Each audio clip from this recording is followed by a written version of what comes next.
Good day mga ka-blessing. For today's video, humana ta og luto sa ato ang pangtinda. So karon naana pud tay na hunaan nga angay natong buhaton. Kung mama ka dili na jud pwede nga magluto-luto, limpyo ang ana ra. Dapat kabalo ka mo dukdok, mo gabas, ug unsa pay mga kinahanglan buhaton isip nga nanay ka. So dinhi naay space nga bakante unya kinahanglan siya mabutangan og mga kaldero, mga ginagmay nga mga gamit ba.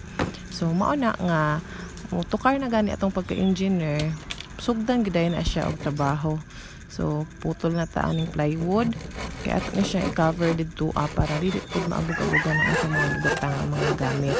Nagani na ka-experience sa una nga makagamit-gamit og mga gabas ni Papa, makadukduk-lukluk og martilyo niya, mao na nga karon nga naminyo na ko gamit gid kaayo siya.